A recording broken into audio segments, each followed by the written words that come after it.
A paz do Senhor para você, professor discipulando. Estou aqui com a professora Miriam, mais uma vez, para mais uma aula, a lição de número 10 da revista do Discipulando, especificamente a do ciclo 1. Ciclo 1. Estamos, Miriam, na reta final deste trimestre, né? Deste ciclo. A paz do Senhor. A paz do Senhor, irmão Eli, a paz do Senhor, querido professor e professora. Estamos aqui mais uma vez para a lição de número 10, que tem como tema a ressurreição de Cristo. Esta lição, irmão, nos traz muita expectativa, viu?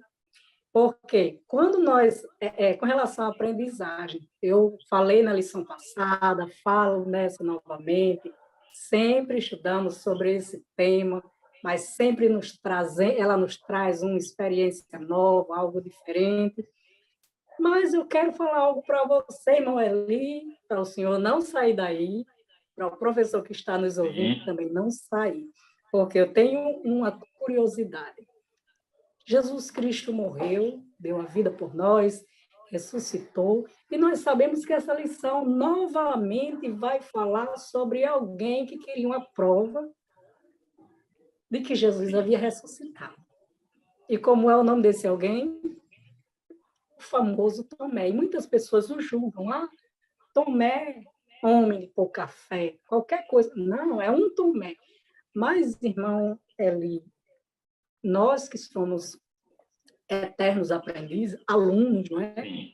Cada um de nós temos um estilo diferente de aprender. Talvez o senhor seja aquele aluno que aprende mais ouvindo, lendo, no silêncio, mas tem outros que aprendem quando pegam e tocam, é aqueles que aprendem fazendo. Então, eu tenho algo interessante para quando a gente chegar nessa situação aí de Tomé, eu vou dar uma paradinha sobre a questão do tema e vou falar um pouquinho, irmão Eli, que talvez Tomé não fosse aquela pessoa de pouca fé, como muita gente fica julgando. Talvez fosse o estilo de aprendizagem dele. E quem sabe esse seja o seu também, para você que está nos assistindo, e também para os seus alunos, porque na sala de aula nós nos deparamos com isso, e muitas vezes não sabemos o que fazer. Então, eu vou tomar Tomé, olha só a expressão, como exemplo, e vou dar fazer uma demonstração. Uma aliteração e uma assonância aí. Isso mesmo. Isso mesmo. Repetição aí de vogais e de consoantes. Vamos lá. De fato, há muita caricaturização do Tomé. Nós chegaremos a esse ponto, com certeza. Miriam, na aula passada, o que foi que nós estudamos? Tratamos de quê? Da morte de Cristo. Da morte de Cristo. Logo no início, nós falamos um pouco por que ele teve que morrer. Porque ele era o único que podia morrer. E tem um versículo, irmão ali, eu não lembro, não sei se é João, onde ele fala que ele pode dar a morte e ele pode pegar de volta. Sim, é João 10. João 10. Tem um poder para dá-la, ninguém a toma de mim. Tem um poder para dá-la e para reavê-la. Isso mesmo. 10. Então, eu vejo esse versículo como um versículo base a qual nós podemos desenvolver a nossa aula, porque ele deu e tomou de volta. Ele era o único que tinha poder para isso. Ele ressuscitou, não é? E ele Jesus Cristo. Sim, é o 10:18. Ninguém tira de mim. João 10:18. Mas eu de mim mesmo a dou. A vida dele. Ele está se referindo à vida dele, à existência. Né? No caso, na nossa aula. Poder para dar e poder para tomá-la. Esse mandamento recebi de meu Pai. 10:18. Mesmo. E que tem a ver com o tema de hoje. Com o tema de hoje. A ressurreição. Pode prosseguir. Introdutoriamente, eu gostaria de chamar a atenção para o professor, você que ensina para os novos da fé, os recém-decididos, você que é professora ou você que é professor. E é importante a lição de hoje. a temática da ressurreição. O apóstolo Paulo, escrevendo aos Coríntios, no capítulo 15, ele diz que se Cristo não ressuscitou, é vã a nossa fé, nós somos considerados como, ou aliás, os apóstolos, né, foram tidos como testemunhas, que eram tidos como testemunhas de Cristo, da ressurreição de Cristo, seriam tidos como falsas testemunhas, nós ainda estaríamos em nossos pecados, seríamos os mais miseráveis de todos os homens. Mas, de fato, Cristo ressuscitou. E, então, eu quero chamar a atenção de você, professor, e tenha esse cuidado de catalisar esse ponto na sua abordagem, em toda a discussão da próxima lição, né, da lição número 10, em relação ao caráter central dessa verdade da ressurreição, da historicidade da ressurreição e o verdadeiro significado à luz das Escrituras da ressurreição. Então, não é algo de só menos importância, não é um aspecto, um elemento dogmático que deva ser relegado a um aspecto, a uma dimensão secundária da fé cristã, da experiência cristã. Não, é algo fundamental. É uma crença central para cada um de nós, para cada cristão. É inconcebível alguém se dizer cristão e não acreditar, não aceitar a ressurreição de Cristo. Ou seja, que Cristo venceu a morte morrendo, que foi o que nós falamos na aula passada, né? Ao invés de Deus fazer uma grande demonstração, um exibicionismo do atributo, da propriedade, da onipotência, pelo contrário, ele exibiu fraqueza. E mesmo em fraqueza, ele venceu a morte. Venceu o problema do mal, venceu o problema do pecado. E outra coisa, um segundo ponto, que eu já de cara chama a sua atenção, é a esperança, e eu quero aqui associar ou estabelecer uma identidade entre ressurreição e esperança.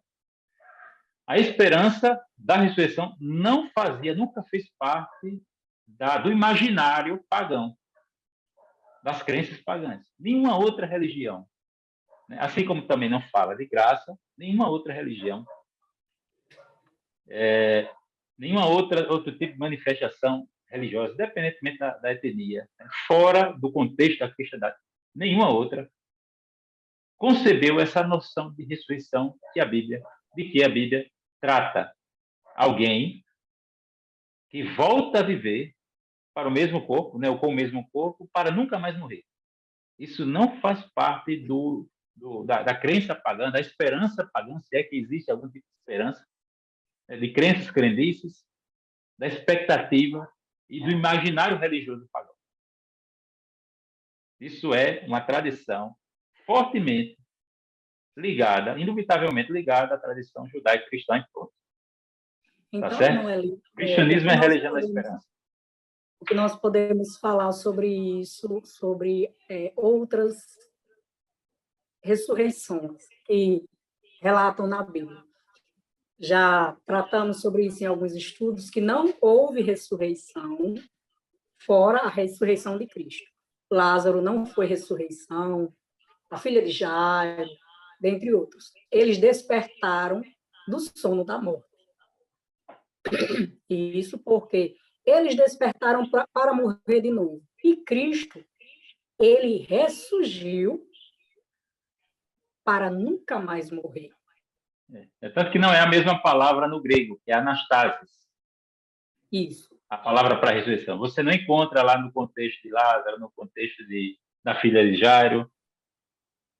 E nem quando Lázaro, os filhos da viúva de apesar Naim todos foram, digamos, vivificados, é porque no português seriam palavras sinônimas, né? Ressurreição, vivificação, ou alguém que é redivivo, ou seja, ressuscitado, mas ressurreto, a palavra ressurreição, e alguém que é tido como ressurreto, só Jesus. Só Jesus. E a palavra é essa aí que eu citei ainda há pouco, então, né? outra Ela é muito específica. Outra E curiosidade. também os exemplos do Antigo Testamento. É importante observar também esse detalhe, como o senhor mesmo falou, além de conhecer, o Espírito Santo também nos revela, porque algumas pessoas que não têm o conhecimento tão profundo, me refiro às doutrinas teológicas, curso, né? Eles observam esses detalhes e eu muitas vezes fico observando, assistindo as pregações, e os pregadores dizendo, olha, não foi ressurreição, eles despertaram assim, com palavras claras, que as pessoas podem entender, eles despertaram do sono da morte. Eles reviveram, voltaram para a vida, mas morreram novamente. Mas Cristo, ele não ressuscitou, voltou da morte. Ele não voltou para morrer novamente. E sim, é o que continua vivo até hoje. Então, foi verdadeiramente um milagre da ressurreição, como o tópico 1, né? Ressurreição de Cristo, que foi o evento mais importante da história da humanidade. Sim. Foi... O aspecto modelar dessa ressurreição, desse evento miraculoso, você já descreveu, né? Ele foi o primeiro, né? Ou seja, tudo tem seu precedente nele. A ressuscitar para nunca mais morrer. E o interessante, Miriam, é que falar. Assim, você não tem uma explicação melhor a não ser apelar para o milagre, tentando explicar o que aconteceu. Qual a explicação que você teria para a tumba vazia? Não tem outra explicação, a não ser ressurreição. Os discípulos esconderam, vamos aqui conjecturar um pouco. Os discípulos esconderam um pouco. Você tem a discussão quando os guardas, né, estiveram perante as autoridades religiosas e tal, relatando o acontecido. Aí eles disseram, não, vocês estavam dormindo e os discípulos foram lá e roubaram. Mas se eles estavam dormindo, como eles poderiam identificar? Seriam capazes de identificar os discípulos. Não estavam dormindo? Então não teriam como saber. E outra coisa, irmão Eli. E outra coisa, se eles não estavam dormindo, e se viram que eram os discípulos que roubaram, por que deixaram roubar? Guardas, a elite, entendeu, da militar romana, vigiando a tumba ali. Outra situação. Se estavam dormindo, porque a pedra é muito pesada, né? Se estavam dormindo, uma pedra muito pesada. Aí vem os discípulos para roubar o corpo de Cristo. O barulho que ia fazer, que sono profundo, que eles não iam acordar com aquele tremendo barulho. Quer dizer, isso aí não dá para imputar aos discípulos, né? Aí, isso. Por exemplo, se os discípulos esconderam, a única forma diga aí, os contemporâneos dos discípulos, os inimigos, né, da fé cristã, poderiam. A única forma de desfazer esse embuste seria encontrar o corpo de Cristo para o cadáver de Cristo para desmentir os discípulos. E por que isso não aconteceu? Isso nunca aconteceu. Aí, não, o corpo de Cristo foi jogado numa vala qualquer, entendeu? Com outros crucificados. Né? Tudo isso era fácil de você provar. Esse tipo de levantamento. Né? Aí, olha só.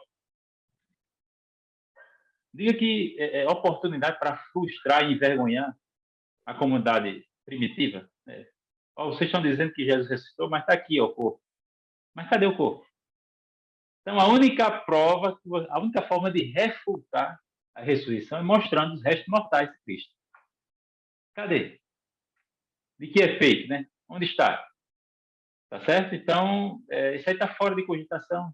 E outra coisa, por que mais de 500 pessoas, né? E outra coisa, os mártires ao longo da história do cristianismo? Porque alguém poderia dizer, não, foi uma alucinação visual dos discípulos. Tudo bem, você atribui isso a um número reduzido de pessoas, mas por que uma multidão de gente viram Jesus ressurreto? Jesus, para quem Jesus se manifestou. Então, a alucinação coletiva, isso nunca foi diagnosticado na tradição da psicologia nem da psicanálise. Uma ilusão. As várias aparições. Aliás, uma alucinação, um fenômeno de uma alucinação coletiva. E outra coisa, as pessoas serem capazes de morrer por uma mentira. Não tem sentido, é muito improvável Não, isso. não tem É loucura, sentido, é loucura. até porque morre por uma mentira, e morre e não sabe porque está morto, não sabe qual foi o resultado. Bom, benefício não trouxe nenhum, mas morrer por uma mentira. Mas olha só, irmão, o que me chama a atenção aqui, Jesus morre, ressuscita, mas os discípulos não sabem que Jesus Cristo ressuscitou. Olha a situação, para onde nós vamos sem o Mestre? Eu imagino que eles estavam como se estivessem numa estrada, num caminho, um cruzamento, norte, sul, leste e oeste, para onde nós vamos? Para onde nós iremos? Como nós iremos viver sem o Mestre? Vamos viver, retomar as nossas vidas como nós já estávamos trabalhando antes do Mestre, mas agora nós não temos mais o Mestre. Vamos retomar a nossa vida. Aí, quando Jesus surge, quando Jesus aparece, porque às vezes, como falamos, é um milagre de vida, um milagre de direção, um milagre da salvação, e através dessa da ressurreição de Cristo, como o senhor mesmo falou ainda há pouco, como o senhor mesmo falou ainda há pouco, e que eu também falei, que foi o maior evento da história da humanidade, a ressurreição de Cristo, ela é uma doutrina fundamental para a fé cristã. Não é isso? O senhor também falou, eu quero só reforçar, que sem a ressurreição de Jesus, não haveria evangelho. Eles não teriam direção se iam para o norte ou para o sul. Se fez necessário que Jesus aparecesse para eles e também depois Revelação de para novo, né? centenas de pessoas. Revelação de novo. Não é isso? Mas, mesmo assim, ainda há, como no início nós falamos, a questão da incredulidade. Sim. Mesmo Jesus falando que ia voltar, ainda houve incredulidade. Por quê? Porque seres humanos. Segundo tópico, o propósito das aparições, né? Vamos Isso, chegar ao Tomé. Nós temos isso. testemunhas. Deixa eu só adiantar aqui uma parte aqui, Miriam. Nós temos testemunhas improváveis. A mulher não tinha crédito, não tinha credibilidade para testemunhar. E Jesus se Ainda não era manifesta, é visto justamente. a incredulidade. O fechamento do primeiro tópico é o fato de Cristo ter ressuscitado, ele se tornou, digamos, o protótipo, o modelo, né, para a nossa ressurreição. Isso. Na ressurreição de Cristo, nós já temos a antecipação da derrota da morte, que será o último inimigo a ser derrotado, vencido. E nós temos também a noção de que a imortalidade é condicional. Porque quem é imortal no sentido estrito da palavra é Deus. Deus existe por si mesmo. A nossa existência a gente deve a Deus. E a imortalidade é o quê? A eternidade, né? Deus é eterno, Deus não tem começo nem fim. Né? É a posse simultânea de todos os seus momentos, de acordo com Boécio. Essa é a definição de eternidade por Boécio. Aí chegamos aqui ao segundo tópico, a propósito das aparições. Falamos aqui que Cristo se manifestou para muita gente ao longo de 40 dias. E eu citei aqui, cheguei a mencionar testemunhas improváveis, como Maria Madalena. Quer dizer, se o evangelho é uma mera propaganda, os evangelhos, né, poderiam ser, digamos, caracterizados ou categorizados como meras propagandas religiosas. Então, e naquela época, né, a mulher era tida como descredibilizada, né, diante de um tribunal para prestar testemunho. Então, por que os evangelistas tiveram esse cuidado, né, a não ser que eles estivessem falando a verdade? Porque Deus tem seus caminhos, suas formas de trabalhar, né? Então, isso aí seria a coisa mais conveniente, era tirar esse testemunho e essa referência ao testemunho de Maria por parte de Maria Madalena em relação à ressurreição de Cristo, o fato dela ter visto o Senhor antes dos apóstolos. Aí você tem pessoas como membros do Sinédrio, que ajudaram na crucificação, Nicodemos e o senador José de Arimateia, providenciando uma tumba para Jesus. Né? Ou seja, você tem Nicodemos, que fazia parte, né, do Sinédrio, pessoas que estariam eventualmente ligadas ao órgão que conspirou e assassinou Jesus. É como é que uma pessoa desse grupo poderia estar ligada ao sepultamento cuidadoso, honroso do Messias, do crucificado? Não tem sentido isso. Então, Jesus aparece para Maria Madalena, para outros discípulos, e para Tomé. Aí nós vemos aqui a necessidade de revelação. E não é só uma questão de tocar, né? Tocar ou de ver. Diga aí, Miriam. Você estava esperando aí por esse momento para trabalhar alguns aspectos aí da analogia entre Tomé e... Isso mesmo. A questão de da repente, um incredulidade. aluno... Jesus aparece para a mulher, como o senhor falou, e na época elas não tinham, as pessoas não davam certo valor às palavras lá, e também a quem? A Maria Madalena. Mas eu também observo que tinha uma certa pessoa e o recado foi mandado para os discípulos e para quem? Nós estudamos a semana, na última lição, eu não lembro qual foi a lição de adultos, até porque nós já estamos lá de número 10, né? Que falava sobre Pedro antes e pós, né? O batismo com o Espírito Santo. Mas o recado foi para os discípulos e para Pedro. Nós vemos aqui uma valorização de pessoas que muitas vezes são desprezadas. Aí foi valorizado quem? Maria Madalena e Pedro, também, que o nome deles, que havia negado Jesus. Para vermos como o Senhor, ele nos ama. Pedro negou Jesus. Maria Madalena, nem falo em sua vida anterior, né? Mas o Senhor, ele ama a todos nós, e isso aí também foi um detalhe para se dizer, olha só a prova de amor de Cristo, não é mesmo? Mas com relação à incredulidade a respeito da ressurreição de Cristo, que Cristo estava por trás da incredulidade de Tomé. Ele não era o único incrédulo. Os outros discípulos, eu acredito que eles também não estavam acreditando. Acontece que Tomé foi o único corajoso. Talvez ele não tenha sido uma pessoa de pouca fé, mas sim aquele que teve coragem de se manifestar. Olha só, como eu já falei, cada um de nós vamos não fugir do assunto, voltamos já para ele, nós vamos falar só um pouco aqui da questão do pedagógico, rapidinho. Existem estilos de aprendizagem, e um deles é o analítico, aquele que aprende mais com o tradicional, que ele gosta de ouvir, ver, gosta de estudar no silêncio, estudar sozinho, ele é analítico. Temos também o pragmático. O pragmático é aquele que aprende quando vê, quando toca, quando faz. Tipo, muitas vezes as crianças, a mãe diz, olha, na escola também, não coloque a mão na tomada, porque você vai levar um choque. Ela vai lá, coloca a mão na tomada para ver como é um choque.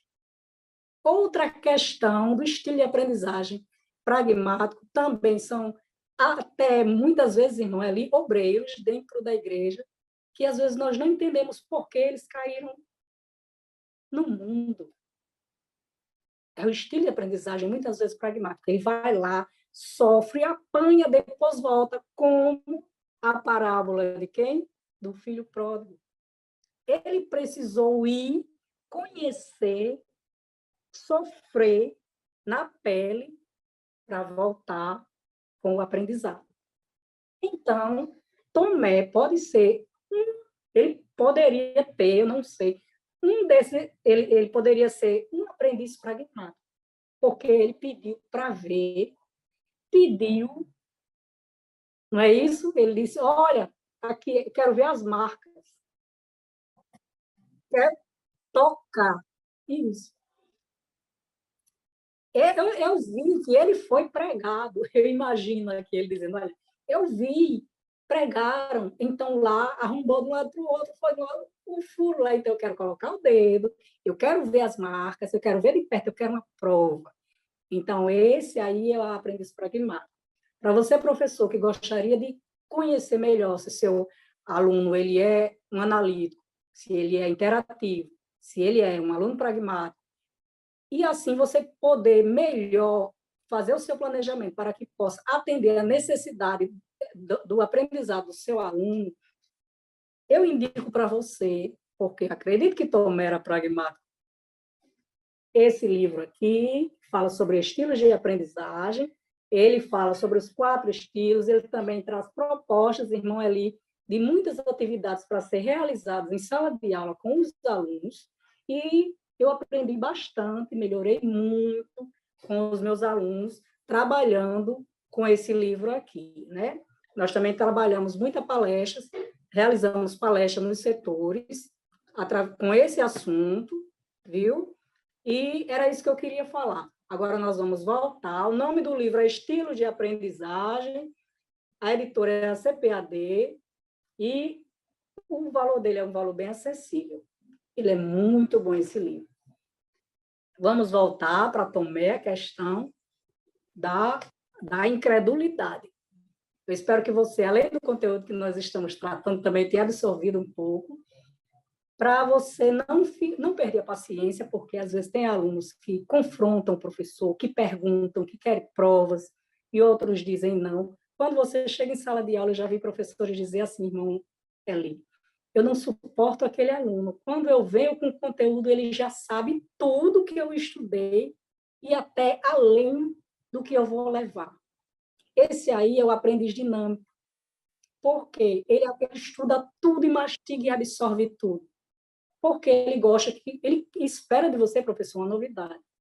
Então, nós precisamos levar novidades para aqueles alunos. Você encontra mais características aqui nesse livro. Vamos lá, voltando para o conteúdo, né? Como eu já falei, havia falado, Tomé, ele não era o único incrédulo com relação à ressurreição de Cristo.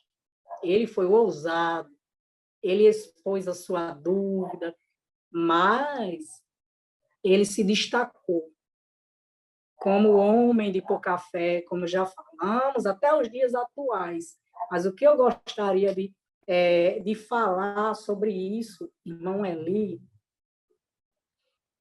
com relação a essas dúvidas que os discípulos tiveram e talvez eles não perguntaram. Eu queria, talvez não, eles não perguntaram nada, ficaram calados. Eu queria lhe ouvir com relação a isso. Porque Tomé, nós já sabemos que ele foi ousado, ele perguntou, mas e os outros? Porque muitas vezes, irmão Eli, nós estamos esperando uma palavra do Senhor, o Senhor fala conosco através da palavra, muitas vezes usa profeta, porque existe profecia, sim, e é uma dádiva de Deus, um presente do Espírito Santo, né? Mas muitas vezes nós ainda queremos prova. Aqui dentro do coração, calados, não nos manifestamos, mas ainda queremos provas. E eu acredito que era isso que estava acontecendo no coração daqueles discípulos. Mas não tiveram coragem de se manifestar, mas o Senhor conhece o coração de cada um de nós. Eu queria lhe ouvir uma opinião com relação a isso aí. Outro evangelista, além de João, a Bíblia diz, traz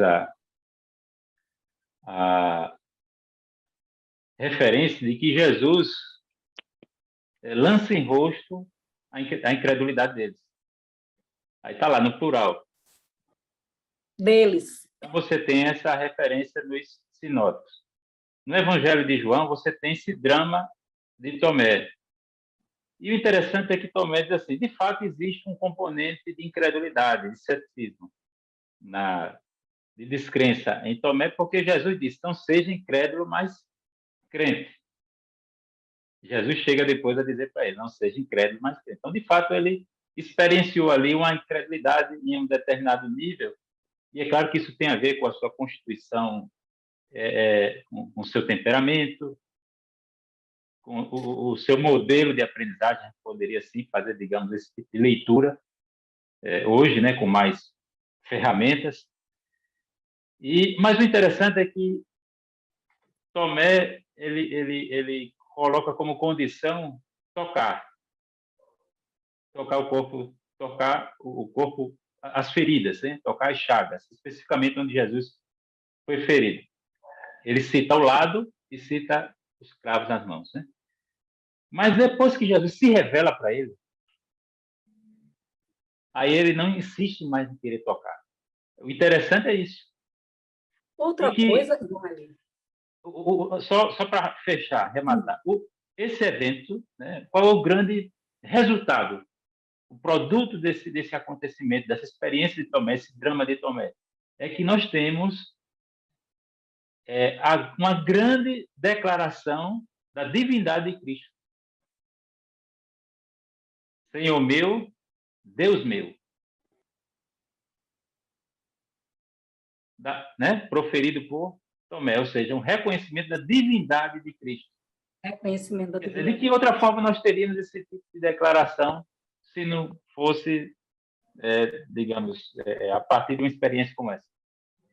Essa de crise, né, de drama, ele passou por esse drama, que, digamos, a gente poderia aí estar levando em conta a dimensão psicológica e emocional da dúvida. A dúvida não se reduz a um dado intelectivo, meramente informacional. É algo existencial para Tomé. E isso, é claro, foi proveitoso não só para Tomé, como também para os presentes, os circunstantes ali, e para nós, porque Jesus termina dizendo que bem-aventurados que não viram, mas creram. Isso quer dizer o quê? Que a fé é mais importante do que digamos, o apelo perceptual dos sentidos. Outra coisa a fé é mais importante do que tocar.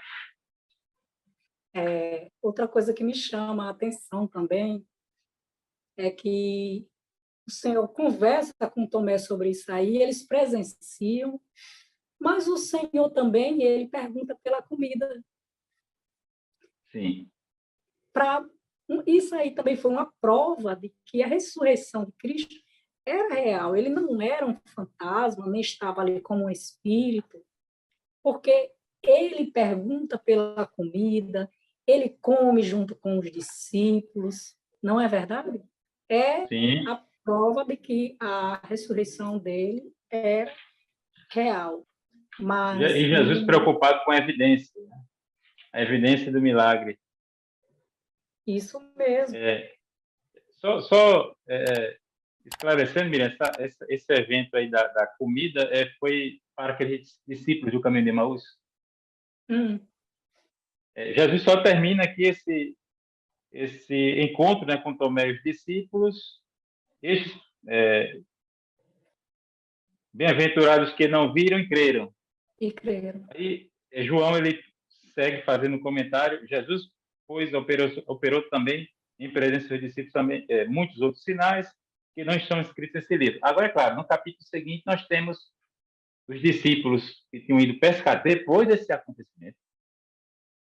E Jesus novamente os surpreende com o milagre de uma pesca maravilhosa e come diante deles, né? A refeição já estava pronta ali na praia, né? Mas especificamente para os discípulos que vinham, né, no caminho de Emaús. Jesus come diante deles, né? Ele diz, toda a história e não reconhece o mestre. Vede as minhas mãos, Lucas 24, 39. Vede as minhas mãos, os meus pés, que sou eu mesmo, tocai-me e vede, pois um espírito não tem carne nem osso, como vedes que eu tenho.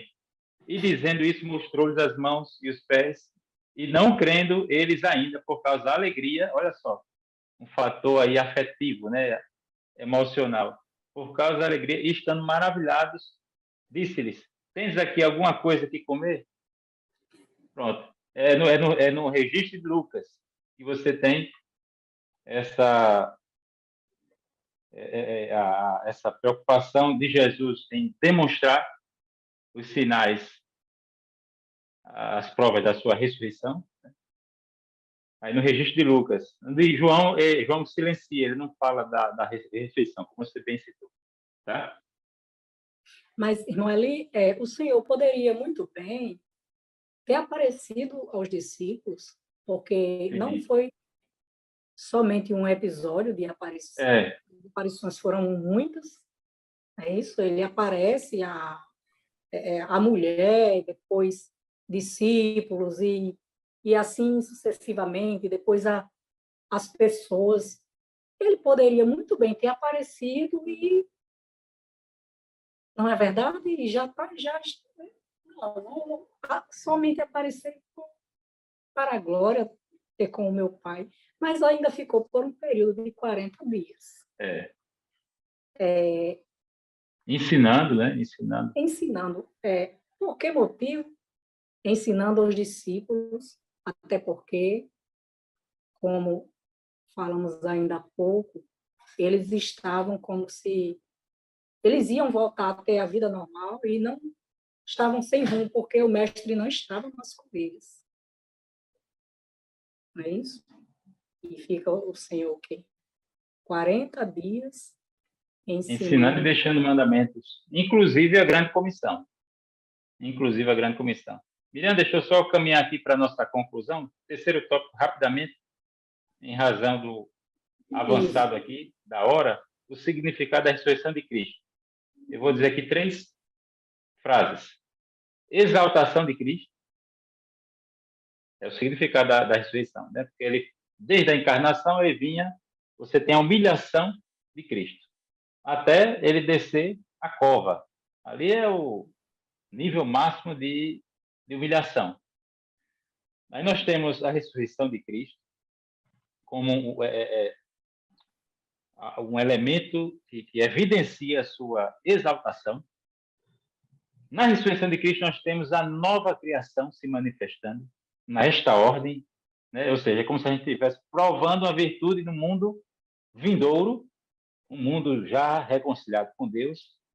Nós temos a nova criação e também é um sinal da vinda do reino de Deus para restaurar todas as coisas e promessa de vitória sobre a morte. Encerrando aqui o terceiro tópico. Aí aqui nós temos a maior, nas minhas considerações finais, Miriam, aí eu já passo a palavra para você. Aqui nós temos, com a ressurreição, o evento miraculoso da ressurreição, a maior demonstração, uma das maiores demonstrações do poder de Deus. Por quê? Porque quando Deus criou todas as coisas, ele trouxe... Deus é a fonte radical de tudo que existe fora dele mesmo. E ele trouxe à existência tudo que há, do nada. E o que é a ressurreição? É a reversão da morte na criação. E a morte é uma maldição, uma imposição penal de Deus sobre a criação, uma sanção de Deus por causa do pecado, da invasão do pecado no universo, né, da entrada do pecado no universo. Aí você tem a morte. E a ressurreição é a reversão da morte. Então, na criação, você tem Deus do nada trazendo tudo que há. E na ressurreição, Deus, a vida está engolindo a morte. Tragada foi a morte na vitória. Aí você tem Deus, por um lado você tem Deus do nada, trazendo tudo à existência. Imagina aí, que Deus poderia fazer isso? Quem poderia conceber esse tipo de coisa? E por outro lado, a ressurreição é uma grande demonstração do poder de Deus, porque o que é a morte? A morte é a destruição daquele que foi criado por Deus. Então Deus está aniquilando a morte e revertendo os efeitos da morte na criação através da ressurreição de Cristo. Por isso que é também uma segunda grande demonstração do poder de Deus nas Escrituras. Ressurreição. Não é só a criação, mas também a ressurreição, que também é uma outra forma de dizer o quê? Recriação, restauração de todas as coisas. Miriam, por favor, quiser fechar o terceiro tópico, pode caminhar também suas palavras para... Concluir somente deixando um recado para o professor que está nos assistindo. Diante do que nós estudamos, nós podemos afirmar que para nós que temos Cristo em nossas vidas, fale isso para o seu aluno, é muito importante. Nós não precisamos ver para crer na existência de Cristo. O que nós precisamos é ter convicção que a ressurreição de Cristo é a nossa promessa incluída do plano ou projeto de salvação para as nossas vidas. E o que eu desejo, professor, é que você tenha uma aula abençoada na presença de Deus e fique na paz do Senhor. Obrigado, professor Miriam. Graças a Deus, glória a Deus pelo tema de hoje estudado, pela reflexão guiada pelo Espírito Santo. Estivemos aqui aprendendo sobre a ressurreição de Jesus.